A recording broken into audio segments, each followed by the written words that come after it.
Ishni boshlash uchun biz to'plamga kiritilgan batareyalarni o'rnatishimiz kerak.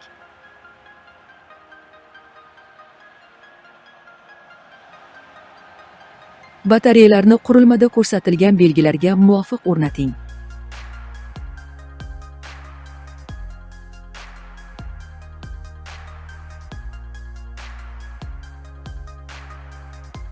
Keyingi qadam o'lchov elementini o'rnatishdir. Vlikada o'z pozitsiyasi bor.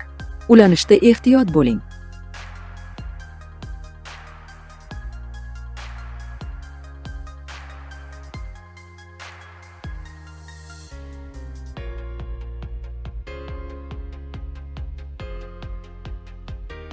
Keyin qurilmani yoqishga o'tamiz. Buning uchun on/off tugmasini bosing. Qurilmaning yuklanishi o'lchov elementini havo bilan ushlab turishi kerak, chunki harorat kalibrlanadi.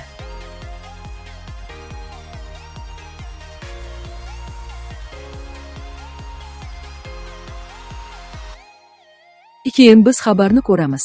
Kalibrlash tugallandi.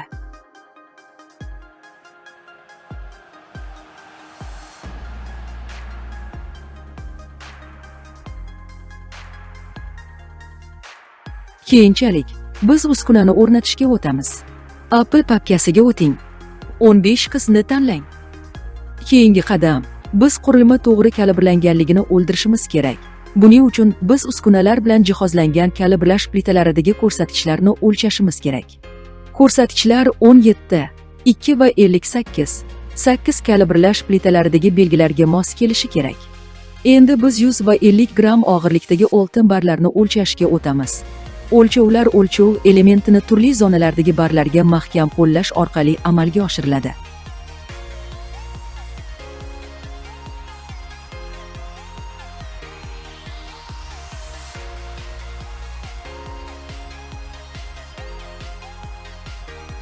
Ko'rsatkichlar 44 ga yaqin bo'lishi kerak.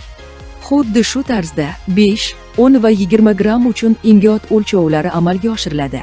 Beyona narsalar orqali o'lchovlar noto'g'ri o'qishga olib kelishini tushunish muhimdir. Agar siz ushbu uskunadan qanday foydalanishni tushunmasangiz, sizdan Kasida xizmat ko'rsatish markaziga murojaat qilishingizni so'raymiz va sizga ushbu uskunalar bilan ishlashda yordam beramiz.